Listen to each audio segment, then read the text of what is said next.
నమస్తే. Welcome to Suman TV. Tail bone pain. So, ఇది చాలామంది చాలా సిల్లీగా తీసుకుంటూ ఉంటారు గానీ, నిజంగా అది అనుభవించే వాళ్ళకి ఆ పెయిన్ ఎంత కష్టంగా ఉంటుందనేది వాళ్ళకే తెలుస్తుంది. సో, ఎక్కువగా డెలివరీ అయినటువంటి స్త్రీలలో చూస్తూ ఉంటాం. ఎక్కువగా కూర్చొని పనిచేస్తున్న వాళ్ళలో అంటే గంటల కొలది ఎక్కువగా కూర్చొని పనిచేస్తున్న వాళ్ళలో చూస్తూ ఉంటాం. సో, ఏంటి ఈ టెయిల్ బోన్ పెయిన్ ఎందుకొస్తుంది? ఎలాంటి సందర్భాల్లోని మనం చూస్తాం? దానికి ఫ్రాక్చర్ ఏ సందర్భాల్లో జరుగుతుంది? దీనికి ఒకవేళ సర్జరీ గనక చేసినట్లయితే ఎటువంటి కాంప్లికేషన్స్ ఉంటాయి? సర్జరీ లేకుండా ఎలాంటి ట్రీట్మెంట్స్ మనకు అందుబాటులో ఉన్నాయి? సో, ఈ విషయాలన్నీ కూడా మనకు తెలియజేసేందుకే మనతో పాటు ఉన్నారు డాక్టర్ సుధాకర్ గారు, EP on pain management from LB Nagar. Hello sir. నమస్కారం.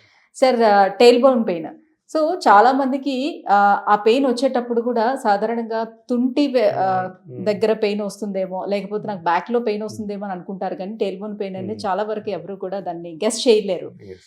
సో, ఏ సందర్భాల్లో మనం ఎక్కువగా చూస్తుంటాము ఈ టెయిల్ బోన్ పెయిన్ అనేది? దానికి ఫ్రాక్చర్ అవ్వడం అనేది ఎలాంటి సందర్భాల్లో చూస్తూ యాహ్! ఉంటాం? సో, టెయిల్ బోన్ పెయిన్ అనేది మా ఓపీలో చాలా కామన్‌గానే చూస్తుంటామండి. సో, ఇదేంటంటే కొద్దిగా కొంతమందికేంటంటే సోషల్ స్టిగ్మా లాగా కూడా ఉంటది. అది చెప్పుకోవడానికి కూడా కొద్దిగా ఆలోచిస్తా ఉంటారు. అది ఎలా ఉంటదంటే మెయిన్‌గా ఎలాంటి వాళ్ళు చూస్తామంటే సడెన్‌గా కాలు జారి చతికిల కింద పడ్డప్పుడు గానీ, మెట్లు దిగుతూ కాలు జారి చతికిల కింద పడ్డప్పుడు కానీ, ఆర్ సైకిల్ హార్డ్ సీట్ మీద కూర్చొని తొక్కుతున్నప్పుడు సడెన్‌గా గుంతలో పడ్డప్పుడు. సో, మన చిట్ట చివరున్న బోన్ అంటే మన వర్టిబ్రల్ కాలమ్ లోపల చిట్ట చివరున్న బోన్‌ని దీన్ని టెయిల్ బోన్ అంటారు. ఆర్ కాక్సిక్స్ అంటుంటాం. దాన్నే టెయిల్ బోన్ పెయిన్ ఆర్ కాక్సిడీనియా అంటాం. సో, ఏ కారణం చేతైనా ఈ బోన్ ఫ్రాక్చర్ అయినా, డిస్‌లొకేట్ అయినా దాని కింద మనకు ఒక నర్వస్ టిష్యూ ఉంటుంది. దాన్నే గ్యాంగ్లియన్ ఇంపార్ అంటుంటాం. సో, అది కమిలిపోవడము, అది వాపులు రావడం. సో, దాంతోటి ఏంటంటే వాళ్ళకి కంటిన్యూయస్‌గా పెయిన్ ఉంటుంది. ఆ పెయిన్ ఎక్కడి వరకు స్ప్రెడ్ అయ్యి ఉంటుంది? అది ఎట్లా తెలుస్తుంది? మనకి జనరల్‌గా ఎలా ఉంటదంటే హార్డ్ సర్ఫేస్ మీద కూర్చున్నప్పుడు పెయిన్ రావడం, కష్టం అనిపియడము, కూర్చొని లేస్తున్నప్పుడు చాలా కష్టం అనిపియడము, సైకిల్‌లో ఎళ్ళాలన్నా, లేకపోతే టూ వీలర్ డ్రైవ్ చేయాలన్నా చాలా కష్టం అనిపియడము, లాంగ్ డిస్టెన్స్ కూర్చోవాలంటే కూడా పెయిన్ అనిపిస్తుంటది. ఆ పెయిన్ అక్కడే ఉండకుండా ఇన్నర్ థైస్‌లో అక్కడంతా కూడా స్ప్రెడ్ అయితా ఉంటది. సో, టూ వీలర్ డ్రైవ్ చేసే వాళ్ళలో కూడా ఈ ప్రాబ్లమ్ ఈ కనిపిస్తుంది. Long hours two wheelers drive చేసి టూ వీలర్స్‌లో పోతున్నప్పుడు గుంతలో పడ్డప్పుడు ఆర్ మన పాట్ హోల్స్‌లో పడ్డప్పుడు అక్కడ ప్రెషర్ తగిలినప్పుడు ఇలాంటి ప్రాబ్లమ్స్ చూస్తా ఉంటాం.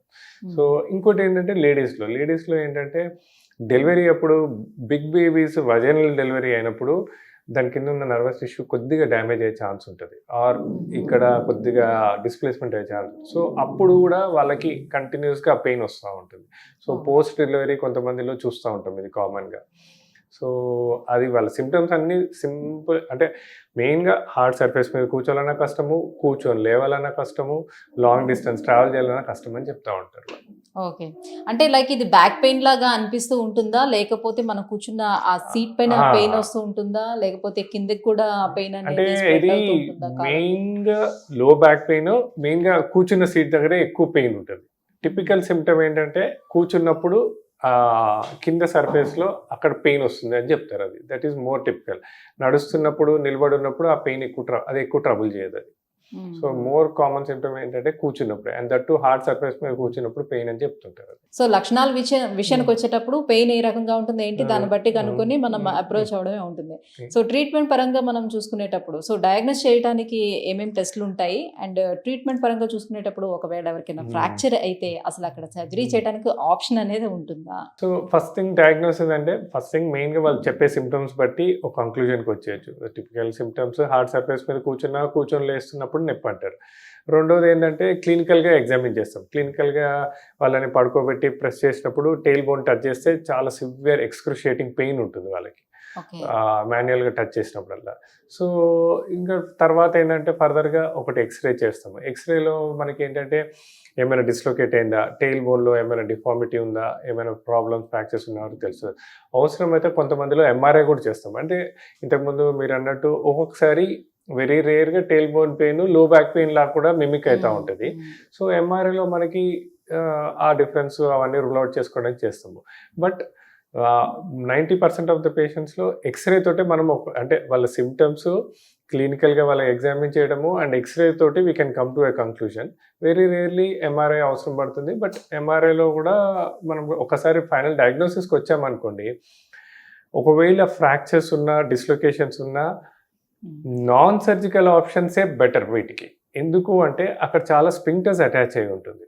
సో ఆపరేషన్ చేయాలన్నా ఆపరేషన్ చేసే డాక్టర్స్ కూడా first thing non surgical interventions అంటే ఆపరేషన్ లేకుండా ఇతర పద్ధతులతోటే ఆ పెయిన్ తగ్గడానికి ప్రయత్నం చేస్తారు. ఎందుకంటే ఆపరేషన్ చేసినప్పుడు అక్కడ ఉన్న స్పింక్టర్స్ అన్ని డిస్లొకేట్ ఛాన్స్ ఉంటుంది. సో ఆ స్పింక్టర్స్ కొద్దిగా అటు ఇటు వెళ్తే మన మోషన్ కంట్రోల్ అనేది ఎఫెక్ట్ అవుతుంది. So operation is the last resort, but it is very rarely done. Operation లేకుండా ప్రయత్నాలతోటి చాలా మటుకు ఆ నొప్పి తగ్గడానికి ప్రయత్నం చేస్తుంటారు. సో వెరాజ్ మన ఈపియాన్ పెయిన్ మేనేజ్మెంట్లో మరి ఎటువంటి ట్రీట్మెంట్ దీనికి అందుబాటులో ఉంది, ఎలా ట్రీట్ చేస్తారు?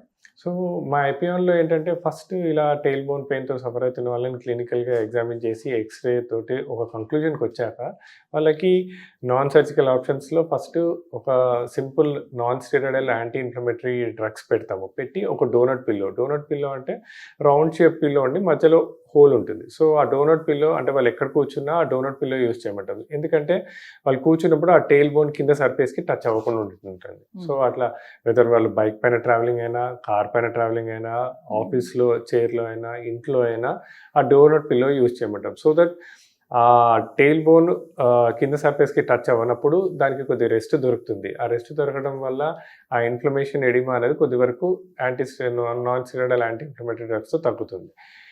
In spite of this home remedies తగ్గని పక్షంలో వాటికి సింపుల్ ఇంజెక్షన్స్ ఉంటాయి. అంటే గ్యాంగ్లియన్ ఇంపార్ బ్లాక్ అంటాం. అంటే మన ఆపరేషన్ థియేటర్లో ఆపరేషన్ లేకుండా ఫ్లోరోస్కోపిక్ గైడెడ్గా ఎక్కడైతే ఈ గ్యాంగ్లియన్ ఇంపార్ ఉంటుందో అక్కడ ఇంజెక్షన్స్ ఇవ్వటం వల్ల ఆ ఇన్ఫ్లమేషన్ ఎడిమా తగ్గుతుంది. దాని తగ్గడంతో నొప్పి కూడా తగ్గుతుంది.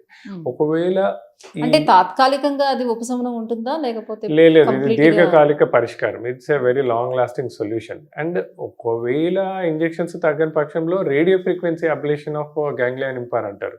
సో ఒక లేజర్ ద్వారా ఆ ట్రీట్మెంట్ ఇవ్వచ్చు. It's a long lasting solution. దాంతోపాటు ఈ donut pillow and tablets and ganglion impar block కానీ ఆర్ఎఫ్ఏ తోట కానీ పేషెంట్కు ఒక దీర్ఘకాలిక పరిష్కారం ఇవ్వచ్చు. ఓకే, దీంతో పాటుగా సైమల్టేనియస్గా మనకి ఫిజియోథెరపీ లాంటిది ఏమైనా సజెస్ట్ చేస్తారా? ఎస్. ఎలా అంటుందంటే ఈ చుట్టుపక్కల ఉన్న పెల్విక్ మజిల్ స్ట్రెంథనింగ్ కోసం అని చెప్పి కొన్ని సింపుల్ ఎక్సర్సైజెస్ చెప్తాము. సో ఆ సింపుల్ ఎక్సర్సైజెస్ చేసుకొని పెల్విక్ స్ట్రెంథనింగ్ చేసుకొని పెల్విక్ ఫ్లోర్ మజిల్ స్ట్రెంథనింగ్ చేసుకుంటే, ఎందుకంటే ఆ గ్యాంగ్లియన్ ఇంపైర్ ఎప్పుడైతే బాగా ఇన్ఫ్లేమ్డ్ అవుతుందో ఆ మజిల్స్ అన్ని స్పాజమ్స్లోకి పోవడము, మజిల్స్ అన్నీ కొద్దిగా అట్రోఫిక్ అవ్వడం ఉంటాయి. సో మనము పెల్విక్ ఫ్లోర్ స్ట్రెంథనింగ్ ఎక్సర్సైజెస్ అవన్నీ కూడా నేర్పిస్తాము. సో ఇలా ఒక మల్టీ మోడల్ అప్రోచ్ అంటే టాబ్లెట్స్, డోనట్ పిల్లో, ఈ ganglion impar block and then pelvic floor strengthening exercise ద్వారా ఒక దీర్ఘకాలిక పరిష్కారం టెయిల్ బోన్ పెయిన్తో సఫర్ అయ్యే వాళ్ళకి ఇవ్వచ్చు. సో సర్జరీకి వెళ్ళేదానికన్నా బెటర్ ట్రీట్మెంట్ సో ఇంజెక్షన్ తీసుకోవటం, అట్ ద సేమ్ టైమ్ ఇంకొక ట్రీట్మెంట్ ఏం చెప్పారు? Radio frequency ablation. Radio frequency ablation కూడా తీసుకుంటే దీనికి శాశ్వత పరిష్కారం కూడా దొరికే అవకాశం ఉంటుంది. సో పోస్ట్ ట్రీట్మెంట్ తర్వాత వాళ్ళు తీసుకోవాల్సినటువంటి ప్రికాషన్స్ ఏముంటాయి? పోస్ట్ ట్రీట్మెంట్ తర్వాత కొన్ని రోజుల వరకు వెయిట్ మేనేజ్మెంట్. ఎందుకంటే యాజ్ యూజువల్ ఎనీథింగ్లో weight management is more important. ఎందుకంటే మన స్పైన్ మీద ఎప్పుడైతే వెయిట్ తగ్గుతుందో మనం కూర్చొని లేచినా దానికి మీద ప్రెషర్ తగ్గుతుంది. ఒకటి వెయిట్ మేనేజ్మెంట్. రెండోది ఇంతకుముందు చెప్పినట్టే ఈవెన్ ఆఫ్టర్ ఇంజెక్షన్స్ కొన్ని రోజుల వరకు ఆ డోనట్ పిల్లోని కంటిన్యూ చేయబట్టం. ఎందుకంటే ఆ ఇన్ఫ్లమేషన్ ఎడిమా తగ్గడానికి. మూడోది పెల్విక్ ఫ్లోర్ స్ట్రెంథనింగ్ ఎక్సర్సైజ్ చేసుకోవడం. సో సింపుల్ ప్రికాషన్స్ తోటి నాన్ సర్జికల్గా ఇలా సఫర్ అవుతున్న వాళ్ళకి ఒక మంచి సొల్యూషన్ అవైలబుల్ ఉంది. Thank you doctor, thank you so much. So tail bone pain తోటి ఎవరైతే సఫర్ అవుతున్నారో వాళ్ళు సర్జరీ వరకు వెళ్లాల్సిన అవసరం లేకుండా నాన్ సర్జికల్గా ఎటువంటి ట్రీట్మెంట్స్ మన దగ్గర అందుబాటులో ఉన్న ఈ విషయం తెలియజేసినందుకు thank you so much. Thank you.